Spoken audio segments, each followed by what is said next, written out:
നമസ്കാരം. വലിയൊരു ആകാംക്ഷയിലാണ് രാഷ്ട്രീയ കേരളം മുഴുവൻ. ഇടത് മുന്നണി തന്നെ പൂർണ്ണമായും കലങ്ങി മറിഞ്ഞു നിൽക്കുകയാണ്. എന്ത് സംഭവിക്കും എന്നറിയാൻ കാത്തിരിക്കുകയാണ് രാഷ്ട്രീയ കേരളം.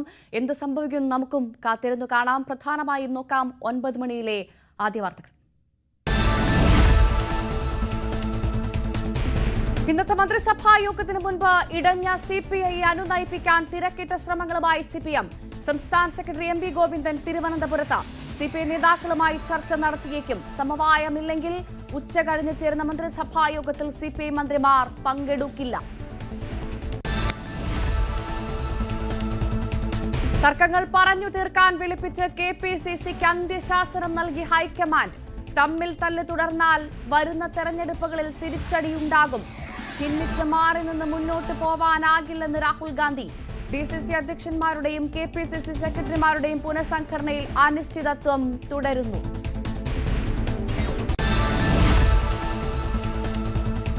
മൊൺതാജ് ചുഴലിക്കാറ്റിൽ ആന്ധ്രയിൽ 6 പേർ മരിച്ചെന്ന് റിപ്പോർട്ട്. കാറ്റിൽ കനത്ത നാശനഷ്ടങ്ങൾ. കരതൊട്ടത് അർദ്ധരാത്രി 12:30-ഓടെ.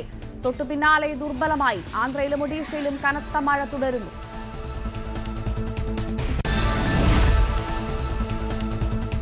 സംസ്ഥാനത്ത് ഇന്നും മഴ തുടരും. തെക്കൻ കേരളത്തിലും മധ്യ കേരളത്തിലും മഴ മുന്നറിയിപ്പ്.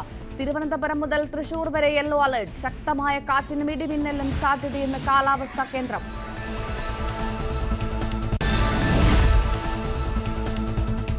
സുഖോയ്ക്ക് പിന്നാലെ റഫാൽ പോർ വിമാനത്തിൽ രാഷ്ട്രപതി ദ്രൗപദി മുർമുവിന്റെ യാത്ര ഇന്ന്. അംബാലയിൽ നിന്ന് വിമാനത്തിൽ കയറും. നാളെ തുടങ്ങുന്ന സംയുക്ത സൈനികാഭ്യാസത്തിനൊരുങ്ങി സർക്രീക്ക്. ആയുധ പരീക്ഷണവും നടത്തിയേക്കുമെന്ന് സൂചന.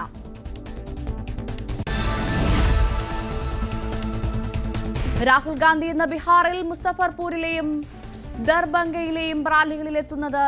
രാഹുൽ പ്രചാരണത്തിൽ സജീവമല്ലെന്ന ആക്ഷേപത്തിനിടെ സഖ്യകക്ഷികളായ CPIയും IIPയും കോൺഗ്രസും നേർക്കുനേർ മത്സരിക്കുന്ന മണ്ഡലങ്ങളിൽ പ്രചാരണത്തിന് പ്രിയങ്ക ഗാന്ധി.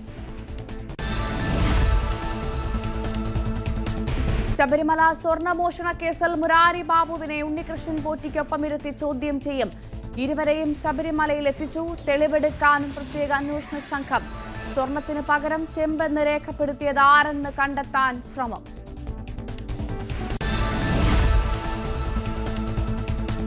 കലൂർ രാജ്യാന്തര സ്റ്റേഡിയം കൈമാറ്റ വിവാദങ്ങൾക്കിടെ GCDAയുടെ നിർണായക യോഗം ഇന്ന് ചേരും. യോഗത്തിന് മുൻപ് CPM അംഗങ്ങളുടെ ഫ്രാക്ഷൻ വിളിച്ച ജില്ലാ കമ്മിറ്റി.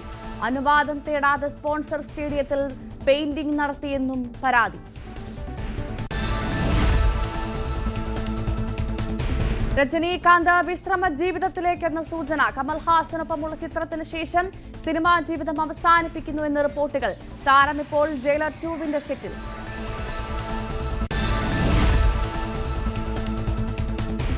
ചിറ്റൂരിൽ സ്പിരിറ്റ് പിടികൂടിയ കേസിൽ മുഖ്യപ്രതിയായ CPM ലോക്കൽ സെക്രട്ടറി ഹരിദാസനെ പിടികൂടാനാവാതെ പോലീസ്.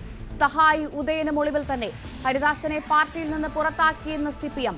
അന്വേഷണം ഉന്നതരിലേക്കും വ്യാപിപ്പിക്കണമെന്ന് കോൺഗ്രസ്.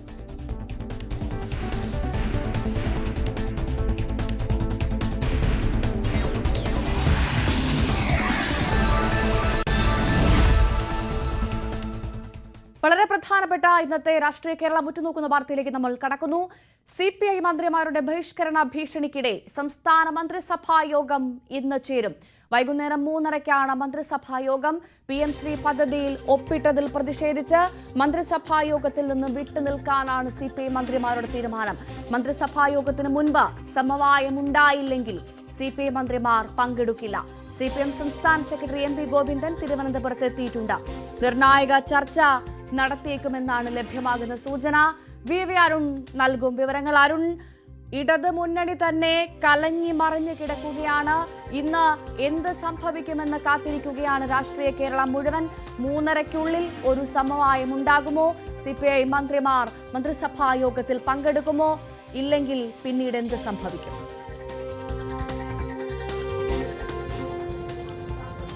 ഭവ്യ, സംസ്ഥാനത്തെ ഇടതുമുന്നണി രാഷ്ട്രീയത്തിനും അതുപോലെ തന്നെ രണ്ടാം പിണറായി മന്ത്രിസഭയ്ക്കും ഏറ്റവും നിർണായകമായ രാഷ്ട്രീയ മണിക്കൂറുകളാണ് ഇത് എന്ന് പറയേണ്ടി വരും. കാരണം ഇന്ന് രാവിലെ 10 മണിക്ക് നിശ്ചയിച്ചിരുന്ന മന്ത്രിസഭാ യോഗം വൈകിട്ട് 3:30-ലേക്ക് മാറ്റി. മാറ്റിയത് ഒരു സമവായത്തിനുള്ള വഴി കൂടി ഉണ്ട്, അതിനുള്ള സൂചന കൂടി നൽകിക്കൊണ്ടാണ് മുഖ്യമന്ത്രി മന്ത്രിസഭാ യോഗത്തിന്റെ സമയം മാറ്റിയത്.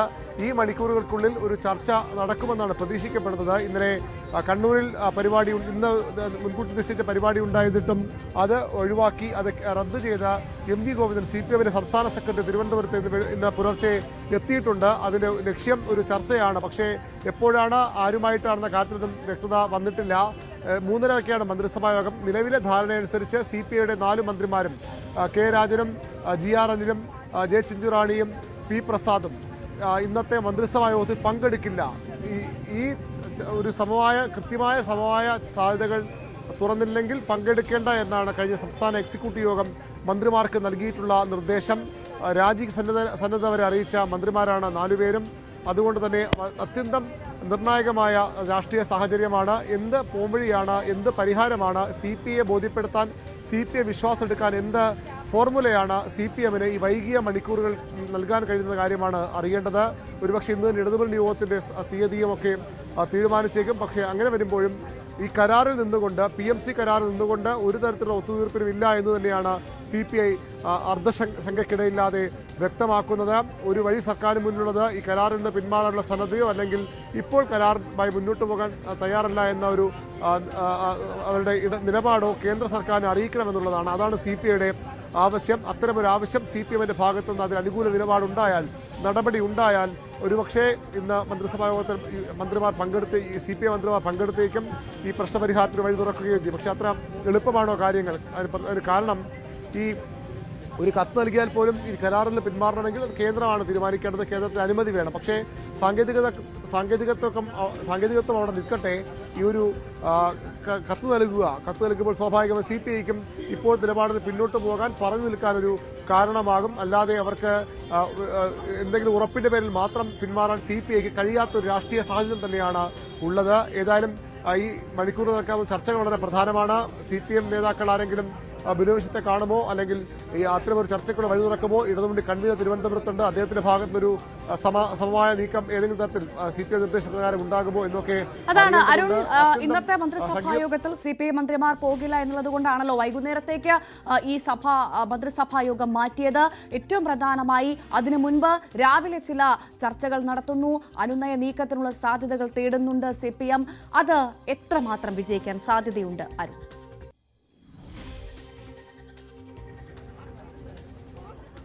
അനുനയ നീക്കം നടത്താൻ പ്രധാനപ്പെട്ട നേതാക്കൾ എന്ന് പറയുന്നത് 2 കൂട്ടർക്കും പ്രശ്നപരിഹാരത്തിനുള്ള ആഗ്രഹമുണ്ട്. പ്രശ്നം പരിഹരിക്കണമെന്ന അതീവ താല്പര്യമുണ്ട്. പക്ഷേ ഇത് 2 താല്പര്യങ്ങളും ഒരിടത്ത് കൂട്ടിമുട്ടുന്നില്ല.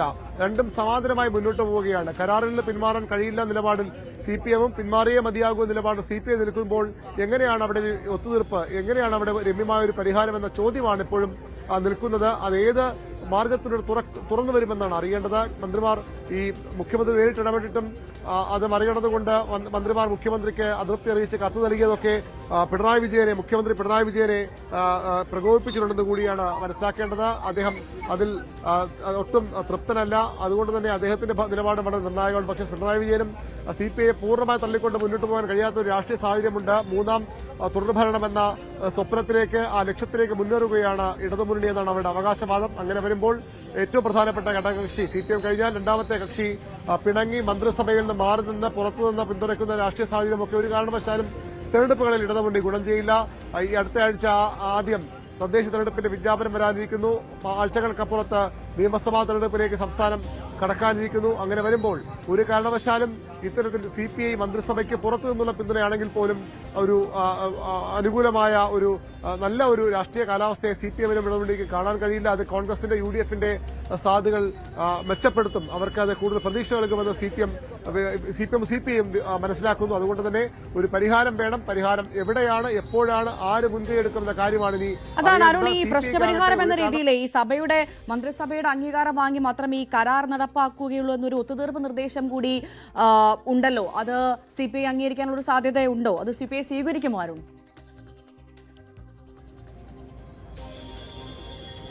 അത്തരം ചില നിർദ്ദേശങ്ങളൊക്കെ മുഖ്യമന്ത്രിയും ഇന്നലെ CPI ജനറൽ സെക്രട്ടറി MAB നേരിട്ട് ബിനോവിഷത്തെ കണ്ടപ്പോഴും ഒക്കെ പറഞ്ഞതാണ്. പക്ഷേ അവിടെ ഈ പദ്ധതി പരമാവധി ലാഗ് ചെയ്യിക്കാം, തിടുക്കപ്പെട്ടൊന്നും ചെയ്യില്ല, ഞങ്ങൾക്കിതിന് തിടുക്കവുമില്ല എന്നൊക്കെ CPM നേതാക്കളൊക്കെ പറയുന്നുണ്ട്. മുഖ്യമന്ത്രി മുന്നോട്ട് ഫോർമുലകളിലൊന്നും അതുതന്നെയായിരുന്നു.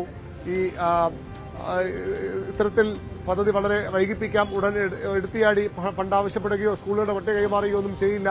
അതിനുമപ്പുറത്തേക്കൊരു മന്ത്രിസഭയുടെയോ അല്ലെങ്കിൽ ഇടതുമുന്നണിയോ ഒരു ഉപസമിതിയെ വെച്ച് ഇതിന്റെ നിരീക്ഷണത്തിൽ ഏർപ്പെടുത്താം എന്നൊക്കെ പറയുമ്പോൾ അതൊക്കെ എത്രത്തോളം പ്രായോഗികമാണ്, നിയമപരമായി നിലനിൽക്കുന്ന ചോദ്യമാണ് CPI തിരിച്ചു ചോദിക്കുന്നത്. അവിടെയാണ് ഒന്നുകിൽ കരാറിൽ നിന്ന് പിന്മാറണമെന്ന് അസന്ദിഗ്ധമായി CPM പ്രഖ്യാപിക്കണം, മുഖ്യമന്ത്രിയോ വിദ്യാഭ്യാസ മന്ത്രിയോ പ്രഖ്യാപിക്കണം, അല്ലെങ്കിൽ ഒരു കത്ത് ഈ പദ്ധതിയുമായി മുന്നോട്ട് പോകാൻ ഇപ്പോൾ സംസ്ഥാന സർക്കാർ താല്പര്യമില്ല എന്ന് പറഞ്ഞുകൊണ്ട് ഒരുപക്ഷെ അത് നിയമപരമായും സാങ്കേതികമായും നിലനിൽക്കുന്നതായിരിക്കില്ല. പക്ഷെങ്കിൽ പോലും അത്തരം ഇനിഷ്യേറ്റീവ് നയപരമായ രാഷ്ട്രീയമായ ഒരു തീരുമാനം CPM വിദ്യാഭ്യാസ വകുപ്പ് കൈക്കൊണ്ടേ മതിയാകൂ എന്നാണ് CPI വ്യക്തമാക്കുന്നത്.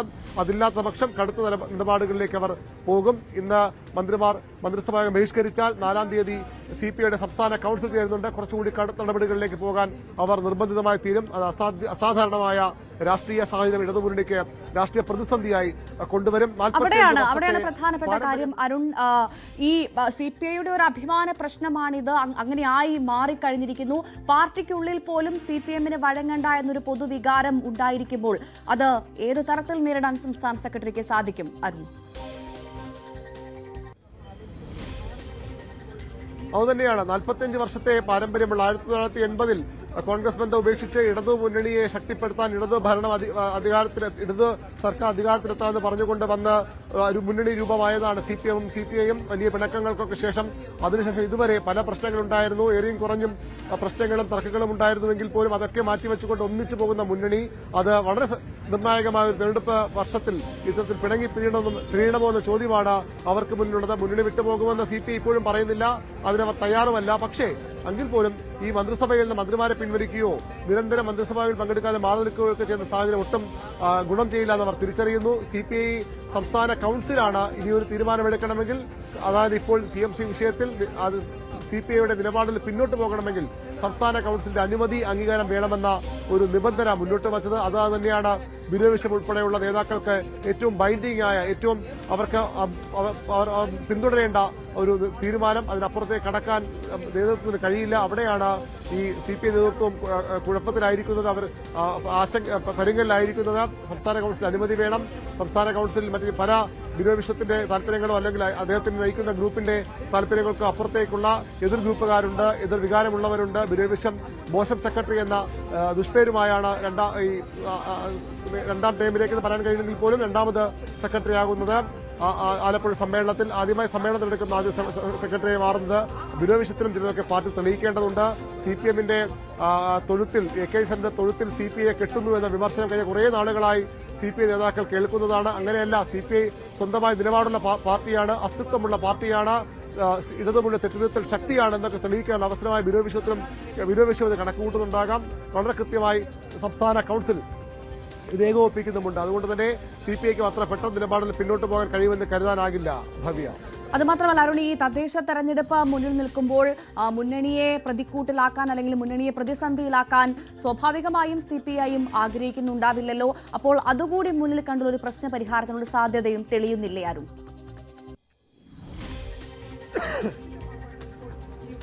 തീർച്ചയായിട്ടും അത്തരം നിരവധി പ്രശ്നങ്ങളുണ്ട്. തദ്ദേശ തെരഞ്ഞെടുപ്പ് ദിവസങ്ങൾക്കപ്പുറം വേണമെങ്കിൽ പറയാവുന്ന തരത്തിലേക്ക് എത്തി നിൽക്കുന്നു. നിയമസഭാ തെരഞ്ഞെടുപ്പ് പടിവാതിൽക്കലാണ്. അവിടെ CPIക്കും മുന്നോട്ട് പോകണമെങ്കിൽ, അവർക്ക് അവരുടെ ശക്തി വർദ്ധിപ്പിക്കണമെങ്കിൽ ഇടതുമുന്നണിയുമായി തന്നെ ചേർന്ന് പോകണമെന്നൊരു സാഹചര്യമുണ്ട്. കോൺഗ്രസിലേക്ക് ആ മുന്നണിയിലേക്ക് പോയാൽ പോലും അതിപ്പോൾ ആലോചിക്കുന്ന പോലുമില്ല എങ്കിൽ പോലും അവർക്കും പിടിച്ചു നിൽക്കാൻ ഇടതുമുന്നണിയിൽ നിൽക്കണം. പക്ഷേ അവരുടെ അസ്തിത്വം പണയം വെച്ചുകൊണ്ട് രാഷ്ട്രീയ നിലപാടുകൾ മറന്നുകൊണ്ട് ആ ഒരു ഒത്തുതീർപ്പിലേക്ക് പോകാൻ CPIക്കും കഴിയാത്ത സാഹചര്യമുണ്ട്. തീർച്ചയായും VV അരുണാണ് വിവരങ്ങൾ നൽകിയത്. ഏറ്റവും പ്രധാനപ്പെട്ട ഇന്ന് എന്ത് സംഭവിക്കും, വലിയ തരത്തിൽ പിരിമുറുക്കം സംഭവിക്കുന്നുണ്ട്. രാഷ്ട്രീയ കേരളം ആകാംക്ഷയോടുകൂടി കാത്തിരിക്കുകയാണ് ഇന്ന് എന്താണ് നടക്കാൻ പോകുന്നത് എന്നറിയാൻ. VV അരുണാണ് വിവരങ്ങൾ നൽകിയത്. അതുമായി ചേർത്ത് വെക്കേണ്ട മറ്റൊരു വാർത്തയാണ് നെല്ല് സംഭരണത്തിൽ സർക്കാർ മില്ലുടമകളുമായി ഇന്ന് വീണ്ടും ചർച്ച നടത്തും. ഇന്നലെ എറണാകുളത്ത് മുഖ്യമന്ത്രി മന്ത്രിമാരുമായി ചർച്ച നടത്തിയിരുന്നു. ഇന്ന് നടക്കുന്ന ചർച്ചയിൽ മില്ലുടമകളും പങ്കെടുക്കും. വൈകിട്ട് 4 മണിക്ക് സെക്രട്ടേറിയറ്റിലാണ് ചർച്ച നടക്കുക. മുഖ്യമന്ത്രിയും കൃഷിമന്ത്രിയും ഭക്ഷ്യമന്ത്രിയും ചർച്ചയിൽ പങ്കെടുക്കും എന്നുള്ളതാണ് പ്രത്യേകത. ഇതിൽ ഏറ്റവും കൂടുതൽ ശ്രദ്ധിക്കേണ്ട കാര്യം 3:30 മന്ത്രിസഭാ യോഗം നടക്കുകയാണ്. ആ മന്ത്രിസഭാ യോഗത്തിൽ പങ്കെടുക്കാതെ CPI മന്ത്രിമാർ മാറി നിൽക്കുമ്പോൾ അതിനുശേഷം വൈകിട്ട് നടക്കുന്ന നെല്ല് സംഭരണവുമായി ബന്ധപ്പെട്ട ചർച്ചകളിലാണ് ഇപ്പോൾ വിട്ടുനിൽക്കുന്ന കൃഷിമന്ത്രിയും ഭക്ഷ്യമന്ത്രിയും അടക്കം മുഖ്യമന്ത്രിക്കൊപ്പം മുഖാമുഖം ഉണ്ടാകുമെന്നുള്ളത് തന്നെയാണ് ഏറ്റവും പ്രധാനപ്പെട്ട കാര്യം. അപ്പോൾ അതിനു മുൻപ് CPI അടക്കം എന്ത് സംഭവിക്കുമെന്നുള്ളതാണ് രാഷ്ട്രീയ കേരളം ഉറ്റുനോക്കുന്നത്. CPI മന്ത്രിമാർ മന്ത്രിസഭയിൽ പങ്കെടുക്കുമോ ഇല്ലയോ എന്നുള്ളതാണ് കാത്തിരുന്ന് കാണേണ്ടത്. എന്തായാലും അതിനുശേഷമാണ് നെല്ലുമായി ബന്ധപ്പെട്ട വിഷയത്തിൽ മുഖ്യമന്ത്രി CPI മന്ത്രിമാർക്കൊപ്പം ഇരിക്കാൻ പോകുന്നത് എന്നുള്ളതാണ് ഏറ്റവും ശ്രദ്ധേയമായ കാര്യം.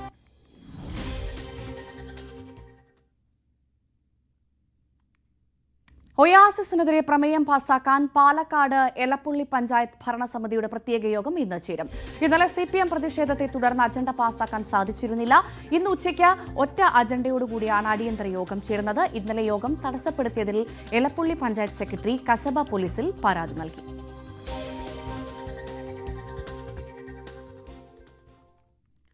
ശബരിമല സ്വർണ്ണപ്പാളി മോഷണ കേസിൽ SITയുടെ കസ്റ്റഡിയിൽ ലഭിച്ച മുരാരി ബാബുവിനെ ഉണ്ണികൃഷ്ണൻ പോറ്റിക്കൊപ്പം ഇരുത്തി ചോദ്യം ചെയ്യാൻ പ്രത്യേക അന്വേഷണ സംഘം പ്രാഥമിക ചോദ്യം ചെയ്യൽ പൂർത്തിയാക്കിയ ശേഷം ഇരുവരെയും ശബരിമലയിൽ ഉൾപ്പെടെ എത്തിച്ച് SIT തെളിവെടുപ്പ് നടത്തും.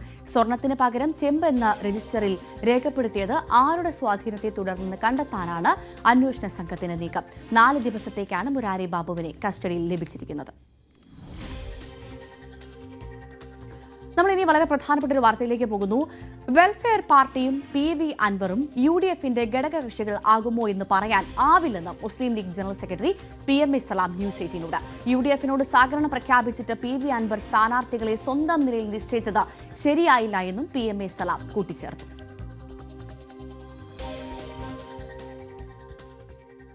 മുസ്ലിം ലീഗിന്റെ സംസ്ഥാന ജനറൽ സെക്രട്ടറി PMA സലാമാണ് നമ്മോടൊപ്പം ചേരുന്നത്.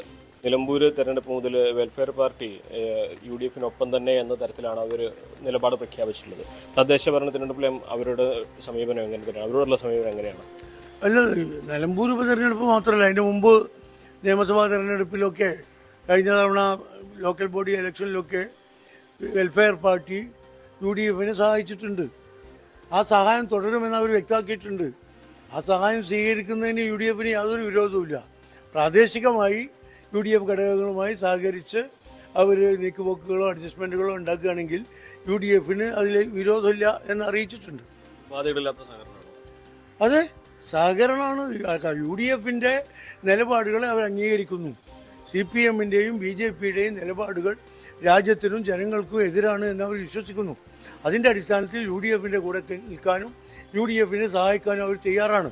ആ സഹായം സ്വീകരിക്കാൻ ഞങ്ങൾക്ക് പ്രയാസമില്ല എന്നുള്ളതാണ് UDFന്റെ നയം. വെൽഫെയറിനെ ഘടകകക്ഷിയാക്കുന്ന തരത്തിലേക്ക് നിയമസഭാ തെരഞ്ഞെടുപ്പിന്റെ സമയത്തേക്ക് ഒരു സാധ്യതകൾ മുന്നിൽ നിർത്തിയിട്ടല്ലേ ഇത്തരത്തിലുള്ള ചർച്ചകൾ? അല്ല, അത്തരം ചർച്ചകളിലേക്കോ തീരുമാനങ്ങളിലേക്കോ ഒന്നും പോയിട്ടില്ല, ഒന്നും ഉണ്ടായിട്ടില്ല, ഇതുവരെ ഉണ്ടായിട്ടില്ല. സാഹചര്യങ്ങളനുസരിച്ച് സഹകരണം മാത്രമാണ്. അല്ല, ഇപ്പോൾ പ്രാദേശികമായ പരസ്പര ധാരണയാണ് ഉള്ളത്. അത് മാത്രമേ ഉള്ളൂ. ബാക്കി കാര്യങ്ങളിലേക്ക് ചർച്ചകൾ പോവുകയോ തീരുമാനം ഉണ്ടാകുകയോ ഒന്നും ചെയ്തിട്ടില്ല. അതോടൊപ്പം തന്നെ PV അൻവർ UDFനോടൊപ്പം നിൽക്കുമെന്ന് പല സ്ഥലത്തായി പ്രഖ്യാപിക്കുന്നുണ്ട്. പക്ഷേ അതേസമയം അൻവർ പലയിടത്തും തൻ്റെ സ്ഥാനാർത്ഥികളെ, തൃണമൂൽ സ്ഥാനാർത്ഥികളെ പ്രഖ്യാപിക്കുകയും ചെയ്തിട്ടുണ്ട്. ഇതൊക്കെ അൻവറുമായി സഹകരിക്കുന്ന തടസ്സമാകും. അൻവർ, ഞാൻ പറഞ്ഞല്ലോ, വെൽഫെയർ UDFുമായി സഹകരിക്കുന്നു, UDFന്റെ നയങ്ങളുമായി യോജിക്കുന്നതുകൊണ്ട് ഞങ്ങളെ വിജയിപ്പിക്കാൻ അവർ കൂടെ ഉണ്ടാവുമെന്ന് പറയുന്നു. ഞങ്ങളത് സ്വീകരിക്കുന്നു. അതുപോലെ തന്നെ അൻവറും LDF ആണ് അൻവറിൻ്റെ മുഖ്യ ശത്രു. പിണറായി വിജയൻ്റെ നിലപാടുകളും CPM ഭരണത്തിൻ്റെ ഗതികേടുകളും പറഞ്ഞുകൊണ്ടാണ് UDFുമായി സഹകരിക്കാൻ അൻവർ തയ്യാറാകുന്നത്. ആ സഹകരണം സ്വീകരിക്കാൻ ഞങ്ങൾക്ക് വിരോധമില്ല. പക്ഷേ അത് സഹകരണം ആയിരിക്കണം. ഏകപക്ഷീയമായി ഡിക്റ്റേഷൻ വന്നിട്ട് നേരത്തെ സ്ഥാനാർത്ഥികളെ പ്രഖ്യാപിച്ച് വന്നാൽ ഞങ്ങൾക്ക് ബുദ്ധിമുട്ടുണ്ടാവും. പരസ്പരം പ്രാദേശികമായി നിലമ്പൂരും പരിസരങ്ങളിലൊക്കെ അദ്ദേഹത്തിന് UDFന്റെ നേതാക്കന്മാരൊക്കെ വെച്ച് ചർച്ച ചെയ്തിട്ട് പരസ്പരം സഹകരിക്കുന്നതിന് UDFന് വിരോധമില്ല. അത്രയേ ഉള്ളൂ. നിലമ്പൂർ തെരഞ്ഞെടുപ്പ് പോലെ നേരത്തെ സ്ഥാനാർത്ഥിയെ പ്രഖ്യാപിച്ച് പണി തുടങ്ങിക്കഴിഞ്ഞാൽ പിന്നെ UDFന് സഹകരിക്കുന്ന കാര്യം പ്രയാസമായി മാറും. അൻവർ പ്രഖ്യാപിച്ചു കഴിഞ്ഞ പോലെ എടുത്തു. അല്ല, അതൊക്കെ ചർച്ചകളിലൂടെ മാറ്റാൻ കഴിയുമെന്നാണ് ഞങ്ങളുടെ വിശ്വാസം. പരസ്പര ധാരണയോടുകൂടിയുള്ള സഹകരണം മാത്രമേ നടക്കൂ. ഘടകകക്ഷിയാക്കുന്ന തരത്തിലേക്കുള്ള സാധ്യതകളൊന്നും അവിടേക്കൊന്നും പോയിട്ടില്ല. തെരഞ്ഞെടുപ്പിന് ശേഷം ആലോചിക്കുമോ? അത് അപ്പോഴത്തെ സാഹചര്യം പോലെയല്ലേ ചെയ്യാൻ പറ്റുള്ളൂ. ഈ തെരഞ്ഞെടുപ്പിലെ നിലപാടുകളൊക്കെ നോക്കണ്ടേ. അല്ല, മുമ്പ് അൻവറിനോട് UDFന് ലീഗിനൊരു താല്പര്യം ഉണ്ടായിരുന്നു, അതിപ്പോഴും ഉണ്ടോ? അല്ല, LDFനെ എതിർക്കുന്ന, LDFന്റെ ദുർഭരണത്തെ തുറന്നു കാട്ടുന്നവരെ UDF പിന്നെ എതിർക്കേണ്ട ആവശ്യമില്ലല്ലോ. അവരുടെ ആ തീരുമാനം ശരിയാണ്. ഞങ്ങൾ പറഞ്ഞ കാര്യങ്ങൾ ഇടതുമുന്നണിക്കൊപ്പം നിന്ന് പഠിച്ച് മനസ്സിലാക്കിക്കൊണ്ടാണ് അൻവർ പറഞ്ഞത്. അതുകൊണ്ട് അൻവറിൻ്റെ ആ നയങ്ങളുമായി സഹകരിക്കാൻ ഞങ്ങൾക്ക് വിരോധമില്ല. ഉപാധികളില്ലാതെയാണെങ്കിൽ മാത്രമല്ലേ? അതെ, നിരുപാധികമായ സഹകരണം. അതുതന്നെ വെൽഫെയറിനും അൻവറിനും ഒരേ തത്വം തന്നെയാണ്. അല്ല, എല്ലാം ഒരേ അഭിപ്രായങ്ങളുള്ള ആളുകളാണ്. അതുകൊണ്ടാണ് LDF BJP വിരുദ്ധ നിലപാടുകൾ UDF-നുണ്ട്, വെൽഫെയർ പാർട്ടിക്കുണ്ട്, അൻവറിനുണ്ട്. UDF എടുക്കുന്ന തീരുമാനം കോൺഗ്രസിന്റെ നേതൃത്വത്തിലല്ലേ? UDF-നെ നയിക്കുന്നത് കോൺഗ്രസ് അല്ലേ? ഇതൊന്നും മുസ്ലിം ലീഗ് എടുക്കുന്ന തീരുമാനമല്ല, UDF-ന്റെ നിലപാടാണ്. തീർച്ചയായും UDF-ന്റെ നിലപാടിനെ കുറിച്ചാണ് അദ്ദേഹം വ്യക്തമാക്കിയത്. ഉപാധികളില്ലാതെ വെൽഫെയർ പാർട്ടിക്കും അതുപോലെ PV അൻവറിനും UDF-മായി സഹകരിക്കാമെന്ന് പറയുമ്പോൾ അവരുടെ സമീപനം കൂടി ഇതിൽ ഏറ്റവും പ്രധാനപ്പെട്ട ഒന്നായി മാറുകയാണ്. മലപ്പുറത്ത് നിന്നും CB അനുമോദ്, ന്യൂസ് 18. വളരെ പ്രധാനപ്പെട്ട ഒരു രാഷ്ട്രീയ പ്രതികരണമാണിപ്പോൾ PM സലാമിന്റെ ഭാഗത്ത് നിന്ന് വന്നതെന്ന കാര്യത്തിൽ സംശയമില്ല. നമുക്കറിയാം, പ്രിയപ്പെട്ട പ്രേക്ഷകർക്കറിയാം, ന്യൂനപക്ഷ വർഗീയതയും ഭൂരിപക്ഷ വർഗീയതയും ഞങ്ങൾ ഒരേ സമയം എതിർക്കും. RSS-ഉം ജമാഅത്തെ ഇസ്ലാമിയും ഞങ്ങൾക്ക് ഒരേപോലെയാണ് എന്ന് ആവർത്തിക്കുന്നതാണ് UDF. ഇപ്പോഴിതാ UDF-ന്റെ ഘടകകക്ഷിയാകുമോ വെൽഫെയർ പാർട്ടി എന്നുള്ള പ്രധാനപ്പെട്ട ചോദ്യത്തിന് അത് അങ്ങനെ പറയാൻ ആവില്ല എന്നാണ് ഇപ്പോൾ മുസ്ലിം ലീഗ് ജനറൽ സെക്രട്ടറി PM സലാം പറഞ്ഞിരിക്കുന്നത്. അപ്പോൾ അത് തള്ളുന്നില്ല എന്ന കാര്യം വ്യക്തം. ഈ പ്രതികരണം തേടിയത് CB അനുമോദാണ്. അനുമോദ് തന്നെ നമുക്കൊപ്പം ചേരുന്നു. അനുമോദ്, അപ്പോൾ എന്തായാലും ഈ പ്രസ്താവനയിൽ എന്ത് മനസ്സിലാക്കണം? മുസ്ലിം ലീഗ് ജനറൽ സെക്രട്ടറി ഇത് തള്ളുന്നില്ല എന്ന് വ്യക്തം. തദ്ദേശ തെരഞ്ഞെടുപ്പിൽ സഹകരണം ഉണ്ടാകുമോ വെൽഫെയർ പാർട്ടിയുടെ? അങ്ങനെ മനസ്സിലാക്കണം.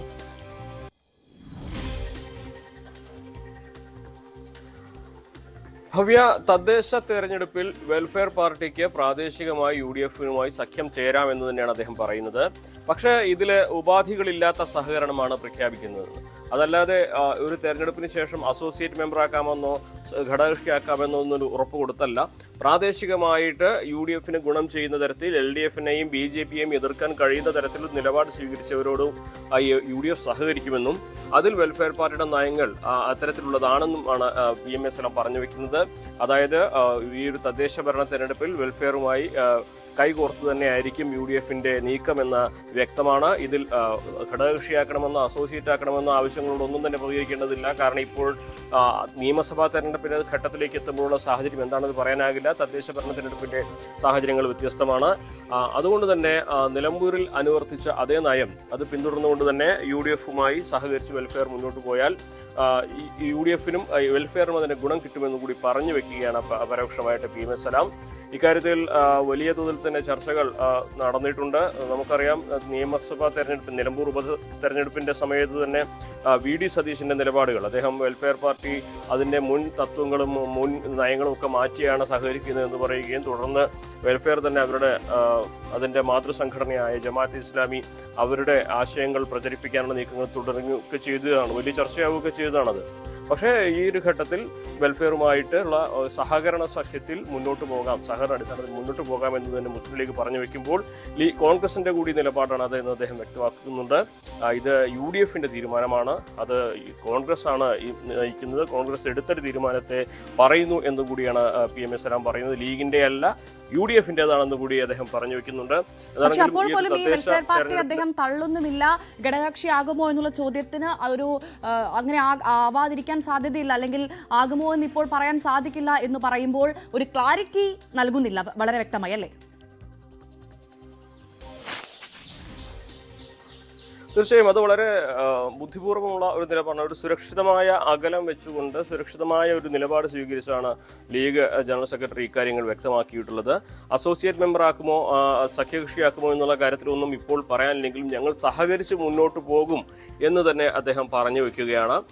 അതായത് നിയമസഭാ തെരഞ്ഞെടുപ്പിന്റെ സാഹചര്യങ്ങൾ എന്താകുമെന്ന് ഇപ്പോൾ പറയാനാകില്ല. മാത്രമല്ല നമുക്കറിയാം, അങ്ങനെ ഈ വെൽഫെയർ പാർട്ടിയെ ഒരു ഘടകകക്ഷിയാക്കിയിട്ടോ അൻവറിന്റെ പാർട്ടിയെ ഘടകകക്ഷിയാക്കിയിട്ടോ ഒരു പ്രഖ്യാപനം നടത്തുക UDF-നെ സംബന്ധിച്ച് ഈ ഒരു ഘട്ടത്തിൽ അത്ര എളുപ്പമുള്ള കാര്യമല്ല. പ്രത്യേകിച്ച് അൻവർ വിഷയത്തിൽ അൻവർ സ്വീകരിച്ച നിലപാടുകൾ, അതുപോലെ അക്കാര്യത്തിൽ കോൺഗ്രസിനും ലീഗിനുള്ളിലും വ്യത്യസ്ത അഭിപ്രായങ്ങളുണ്ട്. വെൽഫെയറിന്റെ കാര്യത്തിലേക്ക് വരികയാണെങ്കിൽ വെൽഫെയറിനെ ഒപ്പം ചേർക്കണമെന്ന കാര്യത്തിൽ വലിയ ഒരു വിഭാഗം അനുകൂല നിലപാടാണ് സ്വീകരിച്ചെങ്കിലും തദ്ദേശ തെരഞ്ഞെടുപ്പിന്റെ സാഹചര്യമല്ല നിയമസഭാ തെരഞ്ഞെടുപ്പിൽ അങ്ങനെ ഒരു പ്രഖ്യാപനം വെൽഫെയറിനെ ഒപ്പം ചേർത്ത് നടത്തി കഴിഞ്ഞാൽ അത് മധ്യ കേരളത്തിലും തെക്കൻ കേരളത്തിലും UDF-ന് തിരിച്ചടിയാകുമോ എന്ന ചോദ്യമൊക്കെ ഉയരുന്നുണ്ട്.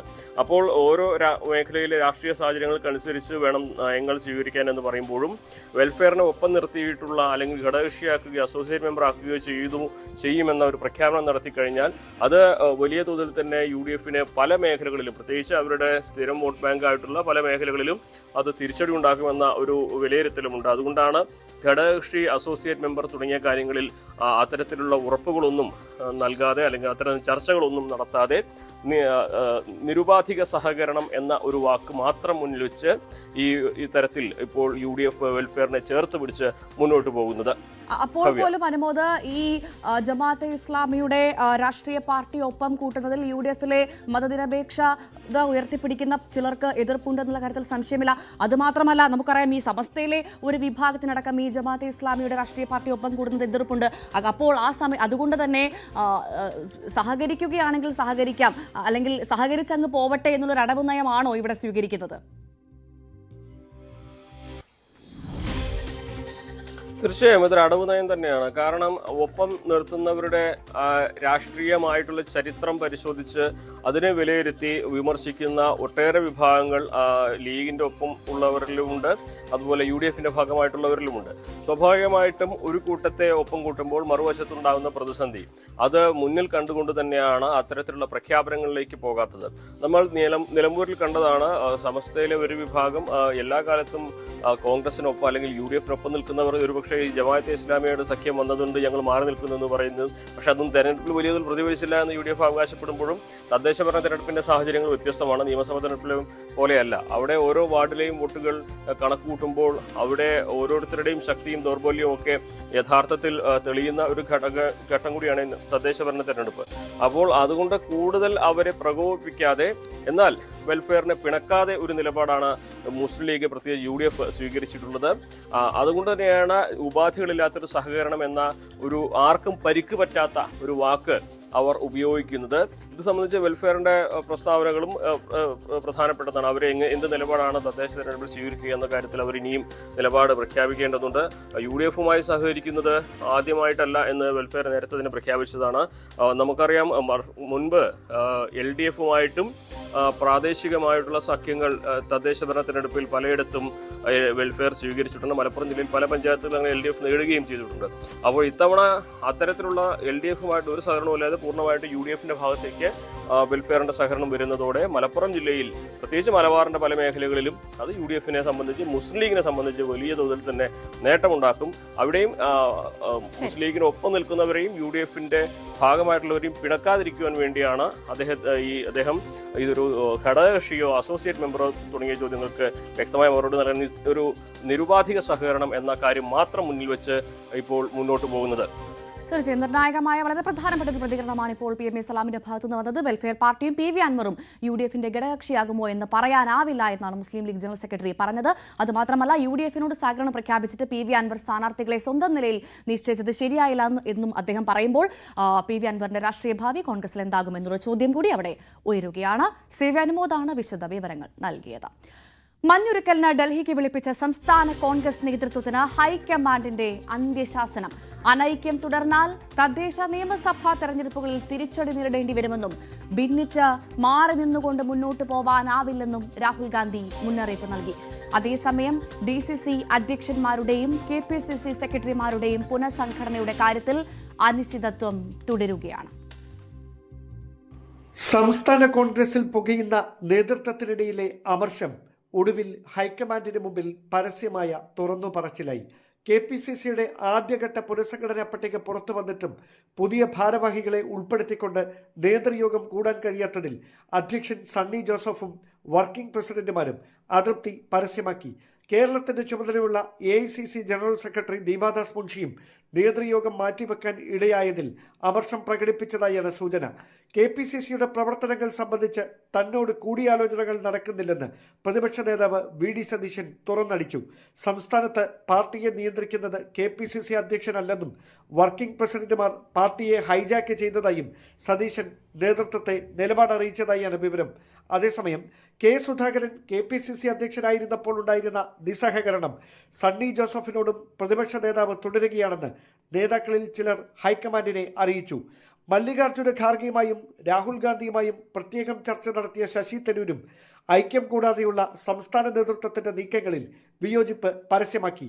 അതേസമയം DCC അധ്യക്ഷന്മാരുടെയും KPCC സെക്രട്ടറിമാരുടെയും പുനഃസംഘടനാ പട്ടിക തദ്ദേശ തെരഞ്ഞെടുപ്പിന് മുമ്പ് പ്രഖ്യാപിക്കാനാകുമോ എന്നതിൽ ഇപ്പോഴും അനിശ്ചിതത്വം തുടരുകയാണ്. Dan Kurian, News 18, Thiruvananthapuram. നമ്മൾ ഇന്നലെ കണ്ടതാണ് ഒരു കൂട്ടം വലിയ പരാതികളുമായിട്ടാണ് ഈ കോൺഗ്രസ് നേതൃത്വം ഇന്നലെ ഡൽഹിക്ക് വണ്ടി കയറിയത്.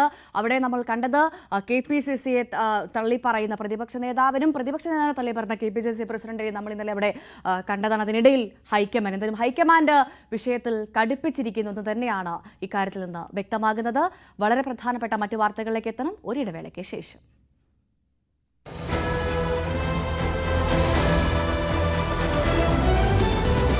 രീതിയിലുള്ള കെടുകാര്യസ്ഥത ഈ കാര്യങ്ങളിൽ നടന്നിരുന്നു. അവിടെ ആരുടെയും അനുമതി ചോദിക്കാതെ കോടിക്കണക്കിന് രൂപയുടെ നിർമ്മാണ പ്രവർത്തനങ്ങളടക്കം നടത്തുകയും ചെയ്തിരിക്കുന്നു.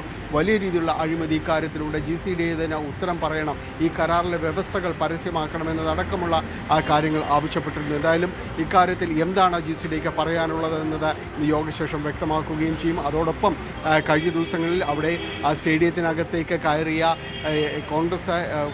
കോൺഗ്രസ് പ്രവർത്തകർ, ഒപ്പം തന്നെ DCC നേതൃത്വം, ഒപ്പം MLA-മാർ ഉൾപ്പെടെയുള്ളവർ അവിടെ അതിക്രമിച്ച് കയറി എന്ന രീതിയിലുള്ള ഒരു പരാമർശവും അതോടൊപ്പം തന്നെ ഒരു പരാതിയും GCയുടെ ഭാഗത്തു നിന്ന് രംഗത്ത് വന്നിട്ടുണ്ട്. ഏതായാലും ഇത്തരം കാര്യങ്ങളെല്ലാം തന്നെ ഇന്നത്തെ കൗൺസിൽ യോഗത്തിൽ വിഷയമാകുമെന്ന കാര്യത്തിലും സംശയമില്ല. ഭവ്യ, ഡാനി പോളാണ് വിവരങ്ങൾ നൽകിയത്. പ്രസിഡന്റ് ബെന്യാമിൻ നെതന്യാഹുവിന്റെ ഉത്തരവിന് പിന്നാലെ ഗാസയിൽ വ്യോമാക്രമണം നടത്തി ഇസ്രായേലി സൈന്യം. ഹമാസ് വെടിനിർത്തൽ കരാർ ലംഘിച്ചു എന്നാരോപിച്ചാണ് ഗാസയിൽ വീണ്ടും ആക്രമണം നടത്താൻ നെതന്യാഹു ഉത്തരവിട്ടത്. ഒക്ടോബർ 10 പ്രാബല്യത്തിൽ വന്നതിനു ശേഷം ഇസ്രായേൽ 125 തവണ വെടിനിർത്തൽ കരാർ ലംഘിച്ചെന്ന് ഗാസയിലെ ഗവൺമെന്റ് മീഡിയ ഓഫീസ് ആരോപിച്ചു. അഭിലാഷ് രാധാകൃഷ്ണൻ വിവരങ്ങളുമായി ചേർന്നു. അഭിലാഷ്, സമാധാനം പുലർന്നു ഗാസയിൽ എന്ന് വാർത്ത കേട്ട് ഏറെ സന്തോഷിച്ചവരാണ് മനുഷ്യരെല്ലാവരും, നമ്മളെല്ലാവരും. പക്ഷേ ഇപ്പോഴിതാ ഈ കരാറെല്ലാം, സമാധാന കരാറെല്ലാം ജലരേഖയാകുന്നു എന്നത് തന്നെയല്ലേ ഗാസയിൽ നിന്ന് നമുക്ക് ലഭ്യമാകുന്ന റിപ്പോർട്ടുകൾ സൂചിപ്പിക്കുന്നത്? ഭവ്യ, ഗാസയിൽ ഇന്നലെ മുതലാണ് ഇസ്രായേലിൻ്റെ ഭാഗത്തു നിന്നുള്ള ആക്രമണം വീണ്ടും ആരംഭിച്ചിരിക്കുന്നത്. അവർ അതിന് ചില ന്യായങ്ങളും മുന്നോട്ട് വയ്ക്കുന്നുണ്ട്. അതായത് ഹമാസ് ഇത്തരത്തിൽ ഗാസയിൽ നിന്ന് പിടിച്ചുകൊണ്ടുപോയ ബന്ദികളുടെ മൃതദേഹങ്ങൾ കൈമാറുന്നത് കൃത്യമായി നടപ്പാക്കുന്നില്ല എന്നുള്ളതാണ് ഇസ്രായേൽ ആദ്യമായി ഏറ്റവും പ്രധാനമായി ഉന്നയിക്കുന്നത്. നേരത്തെ 2023 ഇസ്രായേലിലെ ഒരു ബന്ദിയുടെ മൃതദേഹം ഇസ്രായേൽ കണ്ടെടുത്തിരുന്നു. ആ മൃതദേഹത്തിൻ്റെ ബാക്കിയാണ് ഇത്തവണ നൽകിയിരിക്കുന്നത്. അതായത് ഇത്തവണ 27 പേരുടെ മൃതദേഹങ്ങൾ കൈമാറുമെന്നാണ് പറഞ്ഞിരുന്നത്. അതിൽ 15ഓളം പേരുടെ മൃതദേഹങ്ങൾ മാത്രമേ ഇതുവരെ കൈമാറിയിട്ടുള്ളൂ. എന്നാൽ 16ാമത്തത് എന്നുള്ള നിലയിൽ അവർ കൈമാറിയത് 2023 മരിച്ച അതിൻ്റെ അയാളുടെ പകുതി മൃതദേഹാവശിഷ്ടം നേരത്തെ തന്നെ ഇസ്രായേൽ കണ്ടെടുത്തിരുന്നു. അതിൻ്റെ ബാക്കി പകുതിയാണ് ഇത്തവണ 27 പേരിൽ ഒരാളുടേതെന്നുള്ള രീതിയിൽ ഹമാസ് നൽകിയിരിക്കുന്നത്. ഇത് വഞ്ചനയാണ് എന്നുള്ളൊരു ആരോപണമാണ് ഇസ്രായേൽ ഉന്നയിക്കുന്നത്. അതുപോലെ കഴിഞ്ഞ ദിവസം ഇസ്രായേൽ സേനയുടെ നേർക്ക് ഹമാസിൻ്റെ ഒരു ആക്രമണം ഉണ്ടാവുകയും ഒരാൾ കൊല്ലപ്പെടുകയും ചെയ്തു എന്നുള്ളൊരു വാർത്ത കൂടി പുറത്തു വന്നിരുന്നു. ഈ രണ്ട് ആരോപണങ്ങൾ ഉന്നയിച്ചുകൊണ്ടാണ് വീണ്ടും ഇസ്രായേൽ ഗാസയിൽ കനത്ത ആക്രമണം നടത്തിക്കൊണ്ടിരിക്കുന്നത്.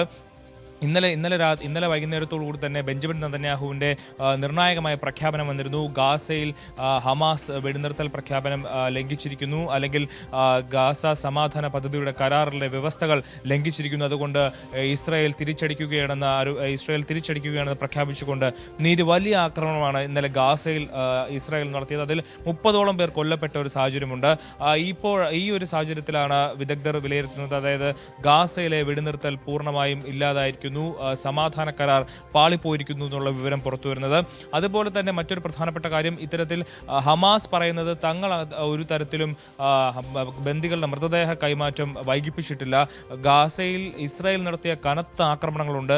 ആ ആക്രമണത്തിൽ ഗാസയുടെ എല്ലാ ഇൻഫ്രാസ്ട്രക്ചറും റോഡുകളെല്ലാം തകർന്ന് തരിപ്പണമായിരിക്കുന്ന ഒരു സാഹചര്യത്തിൽ ഈ ആളുകളുടെ മൃതദേഹങ്ങൾ കണ്ടെത്തുന്നതിന് വളരെ തടസ്സമുണ്ട് എന്നുള്ളതാണ് ഹമാസിന്റെ പ്രഖ്യാപനം. എന്തായാലും വെടിനിർത്തൽ, ഗാസയിലെ സമാധാന കരാർ ഇല്ലാതായിട്ടില്ല എന്നുള്ളതാണ് JD Vance പറയുന്നത്. ഭവ്യ, അഭിലാഷ് രാധാകൃഷ്ണനാണ് വിവരങ്ങൾ നൽകിയത്.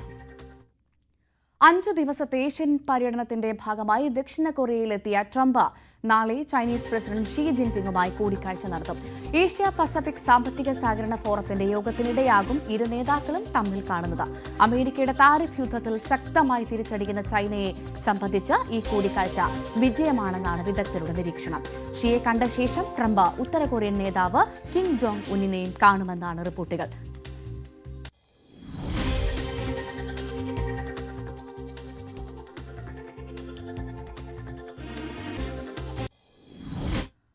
PM ശ്രീ വിവാദങ്ങൾക്കിടെ AKG സെന്ററിൽ നിർണായക കൂടിക്കാഴ്ച. CPM general secretary MA. Baby, മുഖ്യമന്ത്രി പിണറായി വിജയൻ, സംസ്ഥാന secretary MV. Govindan, LDF convener TP. Ramakrishnan എന്നിവർ ചർച്ച നടത്തുകയാണ്. വി.വി. അരുൺ വിവരങ്ങളുമായി ചേർന്നു. അരുൺ, നമ്മൾ നേരത്തെ തന്നെ ഇത് സൂചിപ്പിച്ചിരുന്നു, നിർണായകമായ കൂടിക്കാഴ്ചകൾ ഇതാ നടക്കുന്നു AKG സെന്ററിൽ. പ്രധാനപ്പെട്ട CPM, CPI നേതാക്കളെല്ലാവരും ആ ചർച്ചയിലുണ്ട്. ഒരു അനുനയ നീക്കം, സമവായ നീക്കം പ്രതീക്ഷിച്ചുകൊണ്ട് അല്ലെങ്കിൽ അത്തരത്തിലേക്ക് കാര്യങ്ങൾ എത്തിക്കാൻ തന്നെയുള്ള നിർണായകമായ കൂടിക്കാഴ്ചയാണ് ഇപ്പോൾ നടക്കുന്നത്. വൈകിട്ട് നടക്കുന്ന മന്ത്രിസഭാ യോഗത്തിൽ CPI മന്ത്രിമാർ പങ്കെടുക്കണം എന്നുള്ളത് കൊണ്ട് തന്നെ, അതുമായി ബന്ധപ്പെട്ട് അവരെ എത്തിക്കണം എന്നുള്ളത് കൊണ്ട് തന്നെ ഏറെ നിർണായകമായ ചർച്ച നടക്കുന്നു. എന്താണ് ഇതിന്റെ വിശദാംശം? ഏറ്റവും നിർണായകമായ ചർച്ചയാണ് ഇപ്പോൾ AK സെന്ററിൽ ആരംഭിച്ചിട്ടുള്ളത്. മുഖ്യമന്ത്രി പിണറായി വിജയൻ അല്പസമയം മുമ്പ് AK സെന്ററിലെത്തി. CPMന്റെ ജനറൽ സെക്രട്ടറി M.A. ബേബിയും AK സെന്ററിൽ എത്തിയിട്ടുണ്ട്. ഇന്ന് രാവിലെ തന്നെ സംസ്ഥാന സെക്രട്ടറി M.V. ഗോവിന്ദനും ഇടതുമുന്നണി കൺവീനർ ടി.പി. രാമകൃഷ്ണനും കണ്ണൂരിൽ നിന്നും കോഴിക്കോട് നിന്നുമൊക്കെ തിരുവനന്തപുരത്തേക്ക് എത്തിച്ചേർന്നിട്ടുണ്ട്. ഈ 4 പ്രധാനപ്പെട്ട നേതാക്കളുണ്ട്. സ്വാഭാവികമായും മറ്റ് സെക്രട്ടേറിയറ്റ് അംഗങ്ങൾ, തലസ്ഥാനത്തുള്ള മറ്റ് സെക്രട്ടറി അംഗങ്ങളോടെ എത്തിയിട്ടുണ്ടെന്നാണ് നമുക്ക് ലഭിക്കുന്ന വിവരം. അങ്ങനെയെങ്കിൽ ഒരുപക്ഷെ ഒരു അവൈലബിൾ സെക്രട്ടേറിയറ്റ് എന്ന രീതിയിലേക്ക് തന്നെ കാര്യങ്ങൾ നീങ്ങുന്നു എന്ന് വേണം മനസ്സിലാക്കാൻ. അല്ലെങ്കിൽ തന്നെ ഏറ്റവും പ്രധാനപ്പെട്ട നേതാക്കളുടെ ഒരു കൂടിക്കാഴ്ച അവിടെ നടക്കുന്നു. മണിക്കൂറുകളാണ് ഇനി ബാക്കിയുള്ളത് 3:30 മണിയിലേക്ക് എത്താൻ. 3:30 മണിക്കാണ് മന്ത്രിസഭാ യോഗം. CPI അനുനയിപ്പിക്കാൻ വേണ്ടി മാത്രം ഇന്ന് രാവിലെ 10 മണിക്ക് നടക്കേണ്ടിയിരുന്ന മന്ത്രിസഭാ യോഗം 3:30യിലേക്ക് മാറ്റുകയായിരുന്നു. ആ യോഗത്തിന് മണിക്കൂറുകൾക്ക് മുമ്പ് അവസാനവട്ട സമവായ ചർച്ചകളുടെ ഭാഗമായി തന്നെയാകണം എന്താണ് CPIക്ക് മുന്നിൽ ഇനിയും വയ്ക്കാവുന്ന ഒരു ഓഫർ, എന്താണ് അവരെ വിശ്വാസത്തിലെടുക്കാൻ പറ്റാവുന്ന ഒരു വാഗ്ദാനം എന്ന കാര്യമാകും പ്രധാനമായും ചർച്ച ചെയ്യപ്പെടുക. കഴിഞ്ഞ തിങ്കളാഴ്ച മുഖ്യമന്ത്രി നടത്തിയ ചർച്ചയിൽ തീരുമാനമുണ്ടായാലും ഇതുപോലെ AK സെന്ററിലെ സംസ്ഥാന സെക്രട്ടറി യോഗത്തിൽ അദ്ദേഹം പങ്കെടുത്തു. പക്ഷേ അവിടെ നിന്ന് ഉള്ള തീരുമാനവുമായി ആലപ്പുഴയിൽ CPI നേതാക്കൾക്ക് മുന്നിലെത്തുമ്പോൾ അവർ പൂർണ്ണമായും മുഖ്യമന്ത്രിയുടെ സമവായ ഫോർമുല തള്ളിക്കളയുകയായിരുന്നു. തള്ളിക്കളഞ്ഞുകൊണ്ട് തങ്ങളുടെ തീരുമാനം പ്രഖ്യാപിക്കുന്നതിനപ്പുറത്തേക്ക് ഒരു കത്തുകൂടി മുഖ്യമന്ത്രിക്ക് നൽകി. മന്ത്രിസഭയെ ഇരുട്ടു നിർത്തിക്കൊണ്ടെടുത്ത തീരുമാനം തീർത്തും അനുചിതമാണ്. അവിടെ ഒരു കുരുക്ക് കൂടി CPIന്മേൽ വീഴുകയായിരുന്നു. ഏതായാലും ഇപ്പോഴത്തെ ചർച്ചയിൽ സമവായ വഴികൾ തുറക്കാൻ തന്നെയാകും എന്ന പ്രതീക്ഷയാണ് ഇരു പാർട്ടികളുടെയും നേതാക്കൾ പങ്കുവയ്ക്കുന്നത്. രണ്ടുപേർക്കും പ്രശ്നപരിഹാരമെന്ന ആഗ്രഹമുണ്ട്. 2 പാർട്ടി ഓഫീസുകൾ കേന്ദ്രീകരിച്ചാണ് ചർച്ച. ഒന്ന് AKG സെന്റർ, അല്പസമയത്തിനകം MN സ്മാരകവും സജീവമാവും. ഇപ്പോൾ തന്നെ ഇവിടെ തിരുവനന്തപുരത്തുള്ള നേതാക്കളൊക്കെ, PP സുരേന്ദ്രൻ നേതാക്കളൊക്കെ ഇവിടെ, സത്യൻ മൊഗീൽ ഉൾപ്പെടെ നേതാക്കൾ ഇവിടെ എത്തിച്ചേർന്നിട്ടുണ്ട്. വൈകാതെ CPIയുടെ സംസ്ഥാന സെക്രട്ടറി ബിനോയ് വിശ്വവും മറ്റ് നേതാക്കളും ഇവിടെ എത്തും. സെക്രട്ടറി അംഗങ്ങൾ തലസ്ഥാനത്തുള്ളവർ ഓഫീസിലേക്ക് എത്തണമെന്ന നിർദ്ദേശം ഇന്നലെ തന്നെ ബിനോയ് വിശ്വം നൽകിയിരുന്നു. 2 പാർട്ടി ഓഫീസുകൾ കേന്ദ്രീകരിച്ച് അതിനിർണായകമായ ചർച്ചകളാണ് ഇപ്പോൾ പുരോഗമിക്കുന്നത്. ഇപ്പോൾ നടക്കാനിരിക്കുന്നത് AK സെന്ററിൽ ചർച്ചകൾ ആരംഭിച്ചിട്ടുണ്ട്. CPM എന്ത് പുതിയ ഫോർമുലയാണ് മുന്നോട്ട് വയ്ക്കുന്നത്? ഈ PMC കരാർ പിൻവലിക്കണമെന്ന ആവശ്യമാണ് ഈ ഘട്ടത്തിൽ CPI മുന്നോട്ട് വച്ചിട്ടുള്ളത്. പക്ഷേ അത് കഴിയില്ല എന്ന് പറഞ്ഞ CPM അതിനോടടുത്ത് എന്തെങ്കിലും കാര്യം, അതായത് ഈ കരാർ തുടരാൻ താല്പര്യമില്ലെന്നെങ്കിലും കേന്ദ്രത്തെ കത്തിലൂടെയെങ്കിലും അറിയിക്കുക, നീക്കമൊക്കെ CPM നടത്തുമോ എന്നാണ് ഇനി അറിയേണ്ടത്.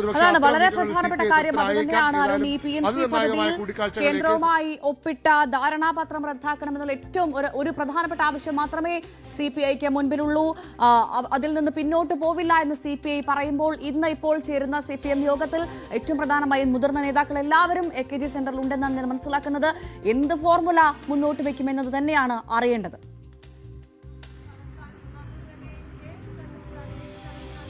ഫോർമുല തന്നെയാണ് അറിയേണ്ടത്. CPM വെച്ച ഒരു ഫോർമുല, മുഖ്യമന്ത്രി മുന്നോട്ട് വെച്ച ഒരു ഫോർമുല CPI പാടെ തള്ളിക്കളഞ്ഞിരുന്നു. അതിനപ്പുറത്തേക്ക് ഒരു ഫോർമുലയാണ് അല്ലെങ്കിൽ ഒരു ബദൽ നിർദ്ദേശമാണ് വെക്കേണ്ടത്. അത് CPIയുടെ ആവശ്യം കരാറിൽ നിന്ന് പിന്മാറാനുള്ള തീരുമാനം പ്രഖ്യാപിക്കണം. അതിന് കഴിയില്ലെങ്കിൽ ഒരുപക്ഷെ ഈ കരാറിൽ തുടരാൻ താല്പര്യമില്ലെന്ന് കത്തിലൂടെയെങ്കിലും, അത് തികച്ചും സാങ്കേതികമാണ്, കത്തയച്ചാലും അല്ലെങ്കിൽ കരാറിൽ പിന്മാറുന്ന സംസ്ഥാനം താല്പര്യം പ്രകടിപ്പിച്ചാലും അതിന് കഴിയില്ല. കേന്ദ്രമാണ് തീരുമാനമെടുക്കേണ്ടത് കരാർ വേണമോ വേണ്ടയോ എന്നുള്ളത്. എങ്കിൽ പോലും ഒരു രാഷ്ട്രീയ തീരുമാനമെന്ന നിലയിൽ, നയപരമായ തീരുമാനമെന്ന നിലയിലെങ്കിലും ഒരു കത്ത് കേന്ദ്രത്തിന് അയക്കുക എന്നൊരു വഴി കൂടി ഇപ്പോൾ ഇടതുമുന്നണിക്ക് മുന്നിലുണ്ട്, CPI മുന്നിലുണ്ട്. അതിന് CPM തയ്യാറാകുമോ എന്നാണ് ഇനി അറിയേണ്ടത്. സ്വാഭാവികം അതിലും രാഷ്ട്രീയ വിമർശനങ്ങളൊക്കെ ഉയർന്നു വരാമെങ്കിൽ പോലും മുന്നണിയുടെ നിലനിൽപ്പ്, മുന്നണിയുടെ ഐക്യം ഏറ്റവും പ്രധാനമായി 2 പാർട്ടികളും കാണുന്നുണ്ടെങ്കിൽ സ്വാഭാവികമായും ഇന്ന് അത്തരത്തിലൊരു സമവായ വഴി തുറന്നിരിക്കും.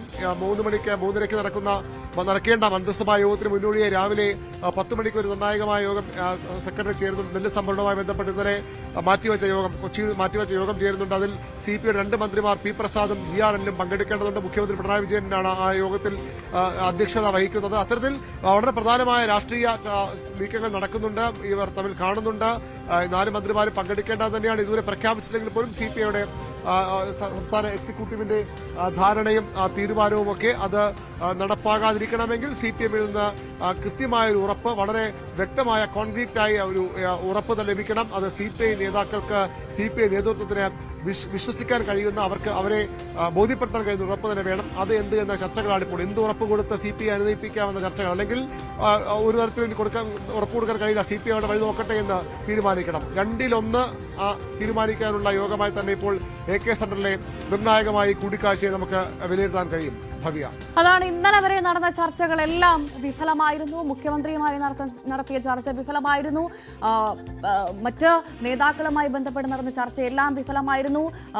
CPM ജനറൽ സെക്രട്ടറിയുമായി നടത്തിയ ചർച്ച വിഫലമായിരുന്നു. പക്ഷേ ഇപ്പോഴിതാ ഏറ്റവും പ്രധാനപ്പെട്ട നിർണായകമായ യോഗം PM-ശ്രീ വിവാദങ്ങൾക്കിടെ നടക്കുകയാണ്. AKG സെന്ററിൽ CPM general secretary MA baby ഉണ്ട്, മുഖ്യമന്ത്രി പിണറായി വിജയനുണ്ട്, സംസ്ഥാന സെക്രട്ടറി MB ഗോവിന്ദൻ പങ്കെടുക്കുന്നുണ്ട്, LDF കൺവീനർ TP രാമകൃഷ്ണൻ എന്നിവരെല്ലാവരും ഈ ചർച്ചയിൽ പങ്കെടുക്കുന്നുണ്ട്. എന്ത് സമവായം, എന്ത് ഫോർമുല CPIക്ക് മുൻപിൽ വയ്ക്കും എന്നുള്ളതാണ് അറിയാനുള്ളത്. എന്തായാലും ഈ യോഗം ഏറെ നിർണായകമാണ്. ഇനി എന്ത് സംഭവിക്കുമെന്ന് നമുക്ക് കാത്തിരുന്ന് കാണാം. BB അരുണാണ് വിവരങ്ങൾ നൽകിയത്.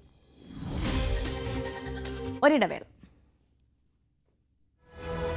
തീവ്ര വോട്ടർ പട്ടിക പരിഷ്കരണത്തിന്റെ തുടർ നടപടികൾ ചർച്ച ചെയ്യാൻ മുഖ്യ തെരഞ്ഞെടുപ്പ് ഓഫീസർ വിളിച്ച രാഷ്ട്രീയ പാർട്ടികളുടെ യോഗം ഇന്ന് നടക്കും. വോട്ടർ പട്ടിക പരിഷ്കരണ നടപടികളുമായി സഹകരിക്കണമെന്ന് പാർട്ടികളോട് കമ്മീഷൻ ആവശ്യപ്പെടും. BJP ഒഴികെയുള്ള സംസ്ഥാനത്തെ മുഖ്യധാര രാഷ്ട്രീയ പാർട്ടികൾ SIR-നെ എതിർക്കും. തദ്ദേശ തെരഞ്ഞെടുപ്പ് അടുത്തിരിക്കെ വോട്ടർ പട്ടിക പരിഷ്കരണവുമായി സഹകരിക്കാനുള്ള പ്രായോഗിക ബുദ്ധിമുട്ടും രാഷ്ട്രീയ പാർട്ടികൾ അറിയിക്കും. തദ്ദേശ തെരഞ്ഞെടുപ്പ് ഒരുക്കങ്ങളുമായി ബന്ധപ്പെട്ട് സംസ്ഥാന തെരഞ്ഞെടുപ്പ് കമ്മീഷനും രാഷ്ട്രീയ പാർട്ടി പ്രതിനിധികളുടെ യോഗം വിളിച്ചിട്ടുണ്ട്.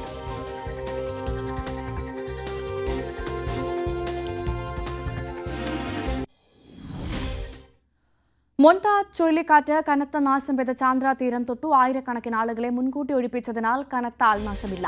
6 പേർ മരിച്ചെന്നാണ് റിപ്പോർട്ട്. ആര്യാർദേവൻ വിവരങ്ങളുമായി ചേരും. എന്തായാലും മോൻത ചുഴലിക്കാറ്റ് അതിന്റെ തീവ്രത വിട്ടു എന്നുള്ള റിപ്പോർട്ടുകളാണ് നമുക്ക് ലഭ്യമാകുന്നത്. ഇനി വരുന്ന 6 മണിക്കൂറിൽ പൂർണ്ണമായും ഇതൊരു സാധാരണ ചുഴലിക്കാറ്റായി മാറും എന്നുള്ള റിപ്പോർട്ടുകളാണ് രാവിലെ മുതൽ വന്നത്.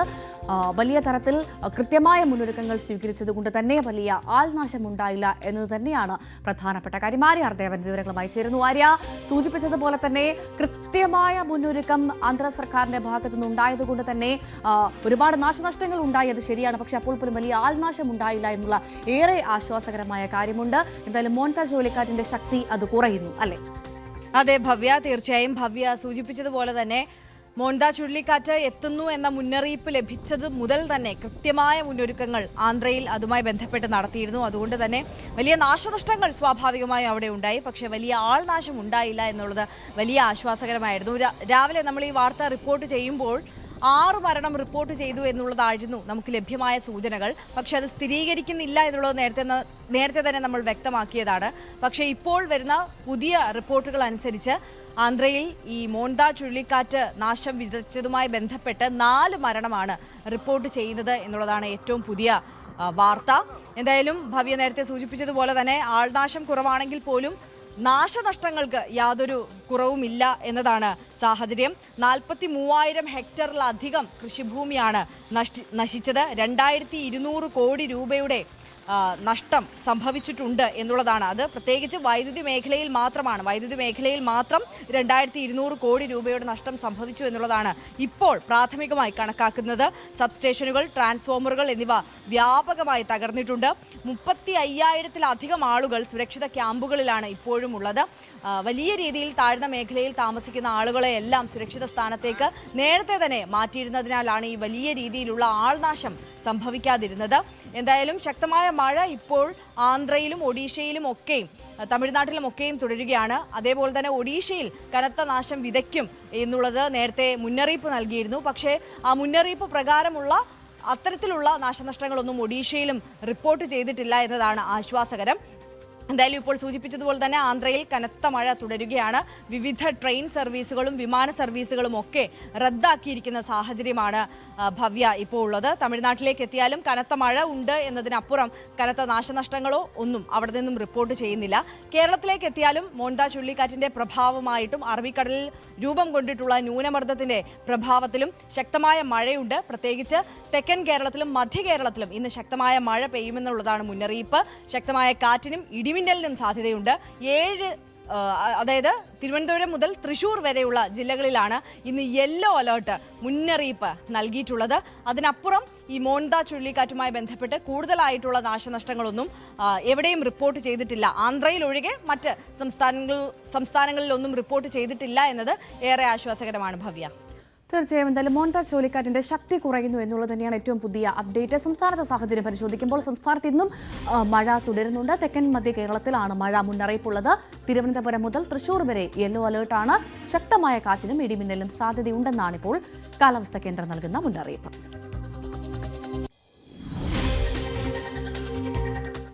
അടിമാലി ദേവികുളം മേഖലയിൽ ശക്തമായ മഴ തുടരുന്നുണ്ട്. ദേശീയപാത 85-ൽ വീണ്ടും മണ്ണിടിച്ചിൽ സാധ്യത നിലനിൽക്കുകയാണ്. വാഹനങ്ങൾ നിയന്ത്രണ വിധേയമായി കടത്തിവിടുന്നുണ്ട്. കനത്ത മഴ തുടർന്നാൽ ഗതാഗതം പൂർണ്ണമായും നിരോധിക്കും.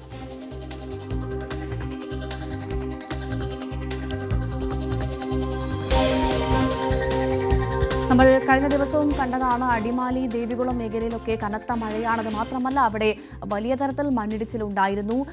ഇപ്പോൾ വീണ്ടും ഒരു മണ്ണിടിച്ചിൽ സാധ്യത നിലനിൽക്കുകയാണെന്നുള്ള മുന്നറിയിപ്പാണ് നൽകുന്നത്. അതുകൊണ്ട് തന്നെ വാഹനങ്ങൾ നിയന്ത്രണ വിധേയമായി കടത്തിവിടുന്നുണ്ട്. കനത്ത മഴയുണ്ടായാൽ ഗതാഗതം പൂർണ്ണമായി നിരോധിക്കുന്ന സാഹചര്യമായിരിക്കും. ഏറ്റവും പ്രധാനമായി ആ ഭാഗത്ത് കൃത്യമായ മുന്നറിയിപ്പുകൾ നൽകിയിരുന്നു. മണ്ണിടിച്ചിൽ സാധ്യത കൂടുതലുള്ളതാണ്. കഴിഞ്ഞ ദിവസം നമ്മൾ കണ്ടതാണ് ഈ അടിമാലിയിൽ തന്നെ ഒരു വലിയ ദുരന്തമുണ്ടായിരിക്കുന്നു. 6 വീടുകൾ മണ്ണിടിച്ചിലിൽ പൂർണ്ണമായി നിലംപൊത്തി. ഒരു കുടുംബത്തിലെ ഗൃഹനാഥൻ മരിച്ചത് നമ്മൾ കണ്ടതാണ്. ഇപ്പോൾ ഇതാ വലിയ മുന്നറിയിപ്പ് വീണ്ടും നൽകുന്നു. മണ്ണിടിച്ചിൽ സാധ്യത അവിടെ അവസാനിക്കുന്നില്ല. മണ്ണിടിച്ചിൽ സാധ്യതയുണ്ട്, ജാഗ്രത പാലിക്കണം എന്നുള്ള നിർദ്ദേശമാണ് ലഭ്യമാകുന്നത്. പ്രത്യേകിച്ചും ഈ ദേശീയപാത നിർമ്മാണവുമായി ബന്ധപ്പെട്ട് അശാസ്ത്രീയമായ നിർമ്മാണമാണ് ഇത്തരത്തിലുള്ള മണ്ണിടിച്ചിലിന് കാരണമെന്നുള്ള ഒരു ആക്ഷേപം തുടക്കം മുതൽ ഉയർന്നിരുന്നതിന്റെ പശ്ചാത്തലത്തിലാണ് വീണ്ടും ഇപ്പോൾ ഇതാ ദേശീയപാത 85-ൽ തന്നെ മണ്ണിടിച്ചിൽ സാധ്യതയുണ്ട് എന്നുള്ള റിപ്പോർട്ടുകൾ വരുന്നത്. ഇന്നലെ വലിയൊരു മണ്ണിടിച്ചിലാണ് ആ ദേശീയപാത 85-ന് സമീപം ഉണ്ടായത്. അവിടെ രാത്രിയാണ് ഈ അപകടം നടന്നതുകൊണ്ട് തന്നെ വലിയ തരത്തിൽ ആൾനാശം ഉണ്ടായില്ല. വലിയ അപകടത്തിലേക്ക് ആളുകൾക്ക് അപകടം പറ്റിയില്ല എന്നതൊരു വലിയ ആശ്വാസമുള്ള കാര്യമാണ്. എന്തായാലും ഇപ്പോഴും ഇതാ മണ്ണിടിച്ചിൽ സാധ്യത നിലനിൽക്കുകയാണ്. ജാഗ്രത പാലിക്കണമെന്നുള്ള റിപ്പോർട്ടുകളാണ് ലഭ്യമാകുന്നത്. മേഖലയിൽ ഇപ്പോഴും കനത്ത മഴ പെയ്യുന്നുണ്ട്.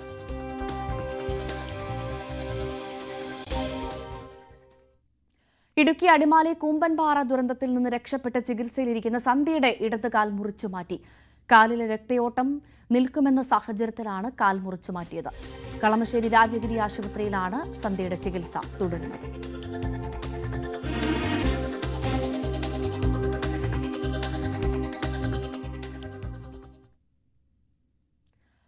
പ്രചാരണ രംഗത്ത് സജീവമല്ലെന്ന വിമർശനങ്ങൾക്കിടെ രാഹുൽ ഗാന്ധി ഇന്ന് ബീഹാറിൽ മുസഫർപൂരിലെയും ദർബാബിലെയും റാലികളിൽ അദ്ദേഹം പങ്കെടുക്കും.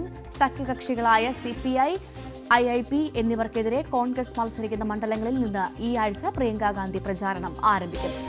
രാകേഷ് വിവരങ്ങളുമായി ചേരുന്നു. രാകേഷ്, മഹാസഖ്യം മുഖ്യമന്ത്രിയെ പ്രഖ്യാപിച്ചു. ഇപ്പോൾ ഇതാ ഇന്നലെ നമ്മൾ കണ്ടതാണ് വലിയ വാഗ്ദാനങ്ങളുള്ള പ്രകടന പത്രികയൊക്കെ പുറത്തിറക്കി മുന്നേറുമ്പോൾ മറുവശത്ത് NDA ഇതുവരെ മുഖ്യമന്ത്രിയെ പോലും പ്രഖ്യാപിക്കാതെ ആകെ കുഴഞ്ഞു നിൽക്കുന്ന ഒരു സാഹചര്യം എന്ന് മനസ്സിലാക്കുന്നു. എന്തായാലും രാഹുൽ ഗാന്ധി പ്രചാരണങ്ങളിൽ എത്തുന്നില്ല എന്നുള്ളൊരു വലിയ വിമർശനമുണ്ടായിരുന്നു. ഇപ്പോൾ അതൊക്കെ മറികടന്ന് അദ്ദേഹം കൂടി പ്രചാരണ രംഗത്ത് സജീവമാകുന്ന സാഹചര്യം അല്ലേ? അതെ ഭവ്യ, രാഹുൽ ഗാന്ധി കൂടി പ്രചാരണത്തിൽ സജീവമാകുകയാണ്. കാരണം രാഹുൽ ഗാന്ധി ആദ്യം വോട്ടവകാശ യാത്രയിലൂടെ തെരഞ്ഞെടുപ്പ് പ്രചാരണ രംഗത്ത് കളം പിടിച്ചതാണ്. പക്ഷേ തെരഞ്ഞെടുപ്പ് പ്രഖ്യാപിച്ചതിന് ശേഷം രാഹുൽ ഗാന്ധിയുടെ അസാന്നിധ്യം വലിയ തോതിൽ ചർച്ചയായിരുന്നു. ഇതിനിടയിൽ ഇന്ത്യ സഖ്യത്തിൽ തന്നെ സീറ്റ് ഭിന്നത രൂക്ഷമാവുകയും ചെയ്തു. ഏതായാലും ഇത്തരം ചർച്ചകൾ സജീവമായി നിൽക്കുകയാണ് രാഹുൽ ഗാന്ധി ഇന്ന് ഏതായാലും സംസ്ഥാനത്തെത്തുന്നത്. 2 ഇടങ്ങളിലാണ് രാഹുൽ ഗാന്ധി ഇന്ന് റാലികളിൽ പങ്കെടുക്കുന്നത്. ആദ്യം മുസഫർപൂരിലാണ്. അവിടെ സിർക്ക മണ്ഡലത്തിൽ കോൺഗ്രസ് സ്ഥാനാർത്ഥിക്ക് വേണ്ടിയാണ് വോട്ട് ചോദിക്കുന്നത്. അതിനുശേഷം ദർബാംഗയിലും രാഹുൽ ഗാന്ധി പ്രചാരണം നടത്തും. ഈ 2ഇടത്തും തേജസ്വി യാദവും രാഹുലിനൊപ്പം ഉണ്ടാകും. അവിടെ ഇന്ത്യ സഖ്യ സ്ഥാനാർത്ഥിക്ക് വേണ്ടിയാണ് രാഹുൽ വോട്ട് തേടുന്നത്. ഏതായാലും ഛഠ് പൂജ അടക്കം കഴിഞ്ഞു. ബീഹാറിൽ പ്രചാരണം ഇപ്പോൾ അതിൻ്റെ ഉച്ചസ്ഥായിലേക്ക് എത്തുകയാണ്. കാരണം വോട്ടെടുപ്പിന് ഇനി 8 ദിവസം മാത്രമാണ് ബാക്കിയുള്ളത്. അപ്പോൾ രാഹുൽ ഗാന്ധി 7-ാം തീയതി വരെ ഏതാണ്ട് 12 റാലികളിൽ പങ്കെടുക്കും എന്നാണ് ഇപ്പോൾ നേതാക്കൾ അറിയിച്ചിരിക്കുന്നത്. നേരത്തെ രാഹുൽ ഗാന്ധിക്കും ചില പ്രതിഷേധം, ചില അതൃപ്തിയൊക്കെ തന്നെ ഉണ്ടായിരുന്നു. ഒന്ന്, സീറ്റ് നിർണയം വിചാരിച്ചതുപോലെ പൂർത്തിയാക്കാൻ കഴിഞ്ഞില്ല. പ്രത്യേകിച്ച് പരസ്പരം ഏറ്റുമുട്ടുന്ന സാഹചര്യം മുന്നണികളിലെ പാർട്ടികൾ തമ്മിലുണ്ടായി. അതിനുശേഷം കോൺഗ്രസിലെ തന്നെ സീറ്റ് വിഭജനത്തിൽ രാഹുൽ ഗാന്ധിക്ക് വിയോജിപ്പുകൾ ഉണ്ടായിരുന്നു. കാരണം കഴിഞ്ഞ തവണ നേരിയ വോട്ടുകൾക്ക് തോറ്റവർക്ക് സീറ്റ് നൽകിയില്ല, പകരം വലിയ മാർജിനിൽ തോറ്റ പലർക്കും സീറ്റ് നൽകി. അതിലൊക്കെ തന്നെ രാഹുൽ ഗാന്ധിക്ക് വിയോജിപ്പുണ്ടായിരുന്നു. ഏതായാലും അതെല്ലാം മാറ്റിവെച്ചുകൊണ്ട് രാഹുൽ ഗാന്ധി ഇന്ന് മുതൽ ബീഹാറിൽ പ്രചാരണത്തിൽ സജീവമാകുകയാണ്. ഭവ്യ. രാഗേഷാണ് വിവരങ്ങൾ നൽകിയത്. കുഞ്ചാക്കോ ബോബനും ലിജോ മോൾ ജോസും പ്രധാന വേഷത്തിലെത്തുന്ന സൈക്കോളജിക്കൽ ത്രില്ലർ ചിത്രത്തിന്റെ ചിത്രീകരണം ആരംഭിച്ചു. എഡിറ്റർ കിരൺ ദാസ് സംവിധാനം ചെയ്യുന്ന ഈ ചിത്രം പനോരമ സ്റ്റുഡിയോസ് പ്രൊഡക്ഷൻ നമ്പർ 3 എന്ന പേരിലാണ് പ്രഖ്യാപിച്ചിരിക്കുന്നത്. ഷാഹി കബീറാണ് തിരക്കഥ ഒരുക്കിയിരിക്കുന്നത്. ഗുൽഷൻ കുമാർ, ഭൂഷൺ കുമാറിന്റെയും ടി സീരീസ് ഫിലിംസ് പനോരമ സ്റ്റുഡിയോസുമായി സഹകരിച്ചാണ് ചിത്രം ഒരുക്കുന്നത്. ഈ വാർത്താ ബുള്ളറ്റിൻ പൂർണ്ണമാകുന്നു. ഇനി ഇടവേളയ്ക്ക് ശേഷം ന്യൂസ് ട്രെൻഡ്സ് കാണാം. അപർണ കുറുപ്പ്.